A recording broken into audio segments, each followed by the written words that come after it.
Ladies and gentlemen, welcome to the REDX podcast. My name is Andrew. I'm back. We're back. And today we have a guest that we haven't had on in a while. I'm super excited. She is a top producing Keller Williams agent in Miami, Florida. In fact, the number 9 KW solo agent in the world. Kathrin, is that right? Did I get that right? Yes. Well, congratulations. That is such an amazing achievement. Kathrin, how are you doing today? Very good, Andrew. Thank you. That was a nice introduction. I'm so glad to be back. Yeah, well, we're excited to have you today. We're going to get into some amazing stuff. So to our audience, you have a lot to look forward to. If you're joining us live, please chat in. Let us know where you're from. Send Kathrin your love. If you have any questions for her, please don't hesitate to ask. She's obviously an amazing, hardworking agent, and she is here to answer all your questions. I don't mean to put you on the spot there, Kathrin, but we're going to line you up. I'll try to answer all questions. Excellent. I love it. So yeah, to our audience, chat in. Please say hi. We got Larry here saying hi. Hello, sports fans. I don't know if you're a sports fan, Kathrin. We've got some lifestyle living. This is excellent. So hello to everyone out there. Kathrin, last time you were on our podcast, it was the beginning of the pandemic. A lot of agents were struggling to adapt to new crazy COVID restrictions. And then you were kind enough to come and share some amazing information about staying top of mind in a virtual world. So we talked about virtual open houses. We talked about staying connected with your community, the importance of video marketing. So to anyone who hasn't seen that episode, please go check it out. I'll post that in the chat here. But now you're back and it's been almost a year. Agents have adapted, right? And I think a lot of agents have embraced these new norms. So let's get caught up with you, Kathrin, and let's just start with what have you been doing over the past year, and what's happened since the last time we saw you? A lot has happened. So I know that's a big question. I'm sorry, that's a lot to cover. We are still doing a lot of videos, but we toned down a little bit just because all of a sudden we got so busy. I mean, who didn't, right? We all thought the market was going to crash or something crazy was going to happen. And the total opposite, totally unexpectedly. Who expected this, really? I mean, let's be honest. Who expected this? So everybody got really busy, and we are trying to do a lot of video, but obviously we can't do as much as back in the day when we were all just sitting on the couch hoping that the market was going to crash, and we just did videos to entertain our clients. So we've been really busy. My main focus over the last year was to be really focused. I only work with people that are highly qualified and ready to buy or sell. I don't waste time on all those maybe and the people that are not serious. So we've become really experts in our videos on pre-qualifying people. So we do the Zoom calls with buyers and sellers prior to any meeting. And if they don't sign a commitment, then we don't work with them. And then we also do a lot of videos with the buyers and sellers along the way during the transaction, which really focuses again on saving time. And we've become really, really efficient thanks to this pandemic.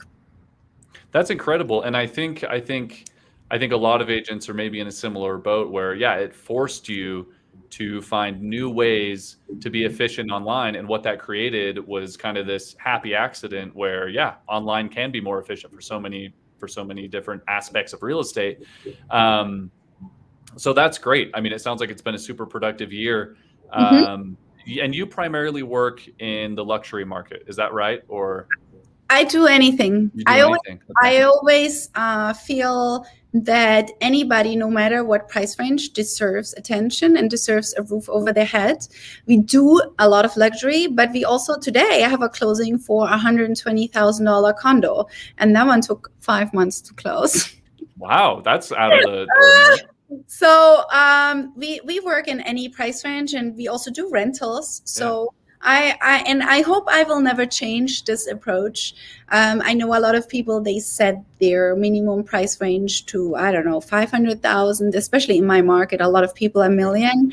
But I just really, I feel that everybody deserves the same service, no matter what price they're working in. So absolutely, and I apologize. I think I read that on your website somewhere that you do work in luxury. But that's so cool that you work in luxury. Yes, you also work in luxury. But that's I think that's amazing for agents to hear, is that you don't limit yourself, right? That's kind of the big takeaway there, is that you don't limit yourself to anyone in a certain price range, anyone in a certain demographic. You're willing to work with anyone. So that's amazing. Talking about the market, right? You mentioned that people were expecting something crazy to happen, and something amazing happened where we had all this value, all this equity. We've been sitting in that for the better part of 6 months to a year. So what are some important market updates and trends that our audience should know about, maybe moving forward? What do you see happening in the future, and how can they handle that? Well, I don't have a crystal ball, but what I'm seeing in my market is it's slowing down a little bit. Properties stay a little bit longer on the market or don't sell for as much anymore as anticipated. Right. And again, it depends really on the price range, just the sort of property. I mean, if it's single family under 500,000, it sells in like 1 day above asking price. Condos, they take a little bit longer to sell, but even condos now that the single family market is so tight are moving, and they're moving quickly. It has slowed down a little bit. So we went from 100 miles per hour to maybe 80. Okay. Which, still fast? Still fast. I personally like, and we had that yesterday on our mastermind with Gary Keller. It went from hot to warm, the market. So it's still a great market, but not as competitive as before, but still like very competitive. So I think over the next year, it might slow down a little bit, the growth versus, it was before like crazy. And maybe next year it's only going to be 2, 3, 4%, or it might plateau. But I don't see any signs of crash or it's to come to a slowdown at all, because we have so many people moving to South Florida from all over the world. I mean, I had today 4 buyers appointments on Zoom, and all of them want to move to Miami, and they're all buying sight unseen. They're all buying through our virtual buying experience. That's awesome. Well, let's talk about that virtual buying experience, right? If you have people coming from around the world buying properties with you without even stepping foot through the door, right? What do you do to optimize that virtual experience, and kind of what's your system or strategy in place for working that? Perfect. That's a great question. So first of all, we do a very thorough buyer's consultation on Zoom. So that one is about 30 minutes, and I set all the expectations for them, because I feel if you have an informed and prepared buyer, they're less likely to back out, and they're more confident and comfortable in their decision making. So very important, we go with them over deposits, over inspections, over timelines. We even send them a blank contract up front so they can address any questions up front. And then we offer them virtual showings on all properties that they choose to see. We make sure, though, that they went on Google Maps to make sure their property is in the location they want to be at, because we don't want to get to the property and discover it's on a main street, because you could have seen that before on Google Maps. And I make sure they know that. And they have to, if there is a video and a 3D tour, they have to watch that before. And they have to be pre-qualified by a lender. I don't work with anyone that's not pre-qualified. Good. Also, I don't work with anyone unless they're on a buyer's agreement. Very strict about that. Because this is how you filter out the people that are not committed. If they already show you in the beginning that they don't want to commit, they're going to cheat on you later. So make sure everybody's on a buyer's agreement. And I'm right up front with everyone about the commission. I don't work on discounts. And if the commission offered is a discount, the seller, we put on the contract that the seller has to pay the difference. And if they don't, the buyer has to cover their portion. They're all aware of that. Okay. Gotcha. No, this is amazing. I mean, these are amazing ways to not only vet your clients, but also let them know that you are a professional and you are not going to relax any of your standards or rules. Correct. To accommodate them, right? That's awesome. Because I have like other people that want to work with me, and my time is very precious. So once they have signed the buyer's agreement, we send them properties, and then the ones that they choose to see normally is like 3 to 5. We tell them also upfront, normally they look at 3 to 5 properties before they pick one. But if they want to see more, we show them more. However, that sets also the expectation that we're not going to show them 20 properties. So, and they better, they have to do their homework upfront. We also do our homework upfront, but we don't want to waste their time looking at 20 properties. By property 20, they forgot how the first 19 look like. So, and then I have a showing agent. she's my partner agent. That's what I call her. And she goes out and does virtual showings with the clients. So she calls them on FaceTime to walk them through the property. And once she hangs up, she takes another video of the property and sends it to the clients. So they have an opportunity to re-watch the tour that they just got in person. So they don't need to be like, like worried that they can only see it once, because they get 2 tours, one live and then one recorded. And once the property is under contract, the client can fly in and visit the property and see if it's still a fit or if they want to cancel. So we've sold most of our buyers properties like that. Some of them didn't even come at all. They sent like a relative or a friend. Some didn't come at all or didn't send anyone. And they were just really happy. I mean, what else? It looks just like on the video, and it's all about how you communicate with them. Right. And a common theme I'm hearing that goes back to what we were talking about earlier is efficiency, right? You're maximizing efficiency without compromising the quality of your service. Absolutely. I mean, I've become so efficient. I used to go to people's houses. So let's say I go on a listing agreement, right? I drive an hour. I prepare all the paperwork, everything for 2 hours, like a crazy chicken, run through the office, collect all the stuff.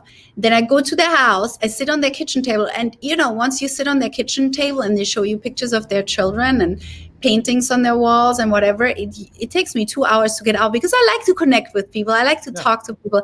But it was very time consuming. And then I can't tell you how many times I got to the house and they tell me that the agent before me was doing it for less.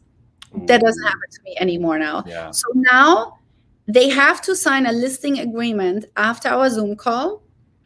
And if they don't sign it, I don't even go to their house. And I give them a price range, but I will give them the exact price once I get to their home. But at that point, they're already committed.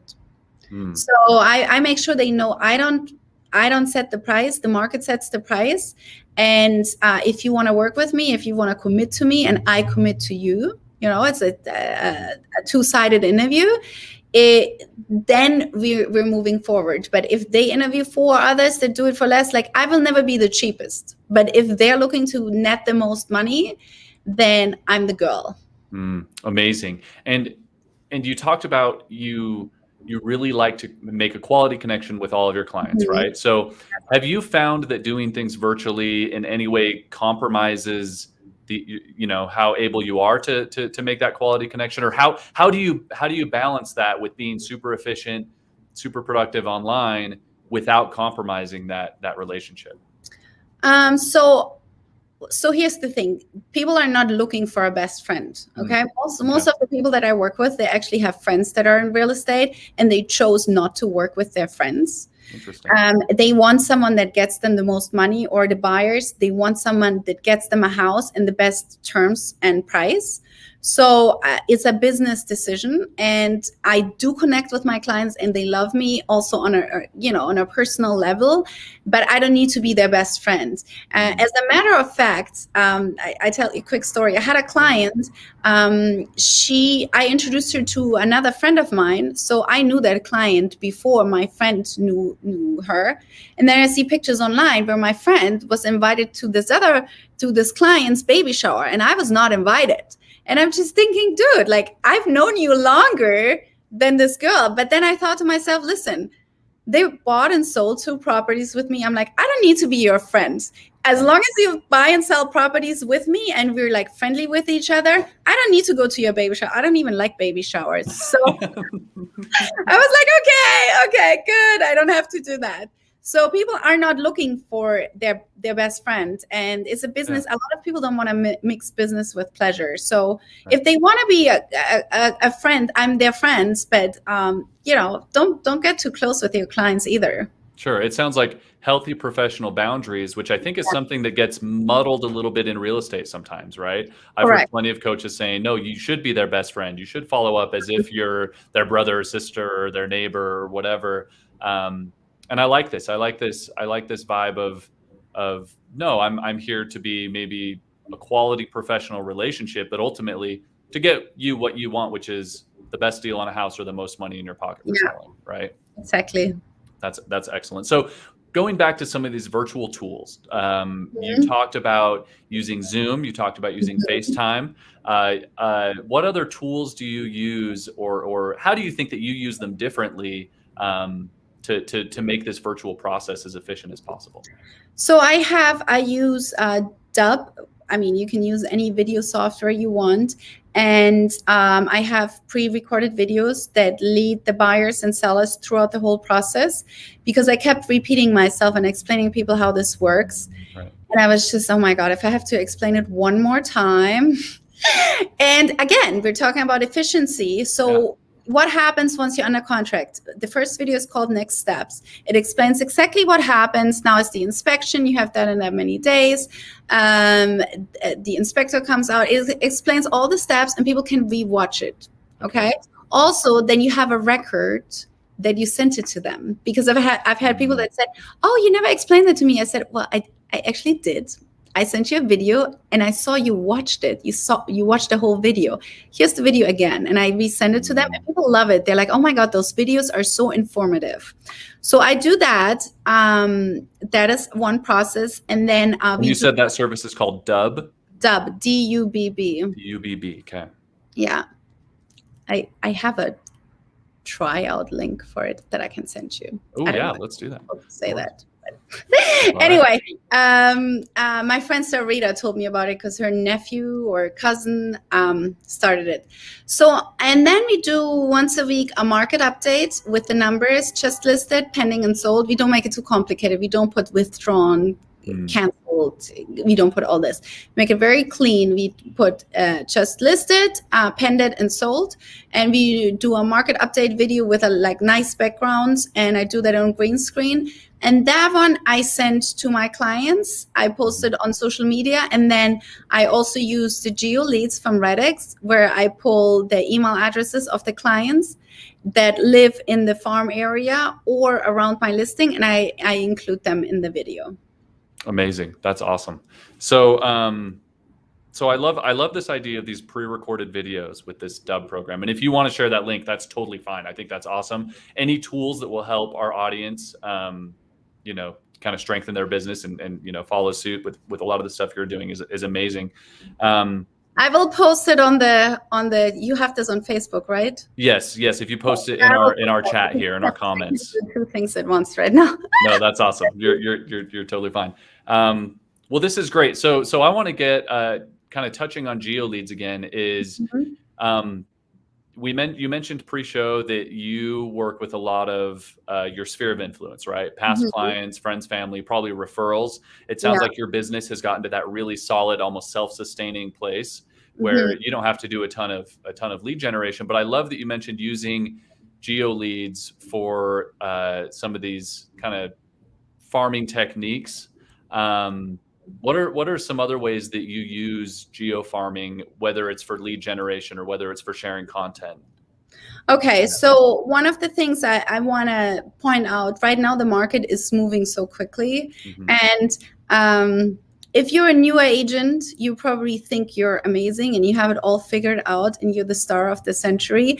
But let me just tell you, it's not that easy normally. Like right now, you kind of don't really need a brain to sell a house. It's so easy. You put it on the market and it sells by itself, right?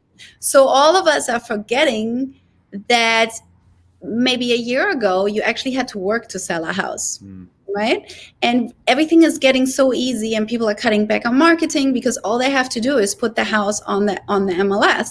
And people are getting lazy. And I admit it, it's really easy right now to sell a house.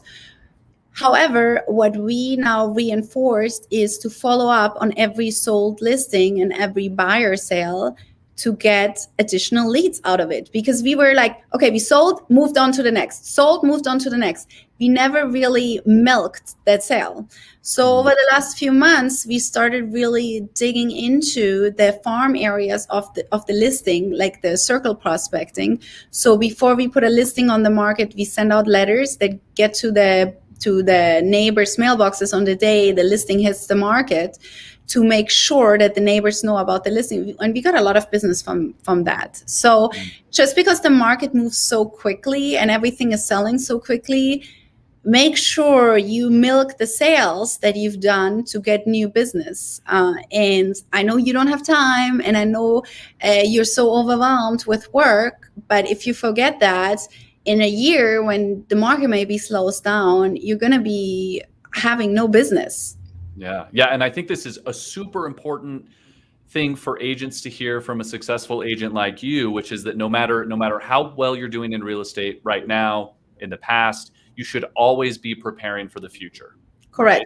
Right. And that you know, using like you said, kind of milking your past clients and your database to do that is a really effective, easy way to accomplish that, where you're following up with your buyers. I wouldn't call it milking my sphere, because they're like so dear to my heart that I shouldn't that I would maybe call it more like nurture and show them love on them. But, you know, also don't congratulate yourself too much, because 2021 is amazing. This will be anybody's agent on this planet best year ever. And we don't know if this is coming back. So I'm not even setting myself up for 2022 I'm setting myself up for 2022 to be successful, but I'm not having an expectation of having such a great year again, because disappointment comes along, and this year was just an amazing year. So whether you're new and think this is so easy and sold in one day, posts and stuff, gotta slow this stuff down. I mean, I always put a story behind each sale, but I stopped posting sold in one day, because that's kind of, you know, everybody does that. There's nothing special about it. Right. It's this idea of not becoming complacent and always packing that pipeline and always being prepared for anything. And you know, the market turned in a matter of months in the last year. It can do it again, right? It can go in any direction. So always be prepared. Correct. I love that. So if we're talking about providing this value to your past clients, nurturing your sphere, and you know, making sure that they have important updates and that they know what they need to know about whether it's their property or the market at large, what do you do to keep them updated and informed? So we send newsletters to them in the mail. I have about 200 VIP clients. They get updates in the mail. They get little gifts. Next, we're going to send them magnet calendars. Then we do photo shoots for Christmas or Halloween. We just love on them. We send them either gifts or market updates, magazines that I advertise in. I text them. I mean, I'm in constant touch with my clients. They're, for me, friends. I wouldn't say best friends, but I'm in touch with a lot of them, and you know, just loving on them. And I think the number one thing that you need to remember with your clients is, if you treat them like a transaction, they will always just be one transaction. And I don't treat my clients like a transaction. I don't treat them like a paycheck. I treat them like a relationship. And I have that even in my consultation, the listing and the buyer's consultation. I always start with the sentence, I sell a lot of houses. Last year, I sold almost 80 homes. So for me, it doesn't matter if I sell one home more or less. It's not going to make a difference in my life. So you will always know you work with someone that doesn't put a transaction over a relationship. And for me, to have a lifelong relationship is more important than just collecting a check. So I will never let you buy anything that I don't think is a good investment or that you're comfortable with. Does that make sense? Yeah. And they say yes.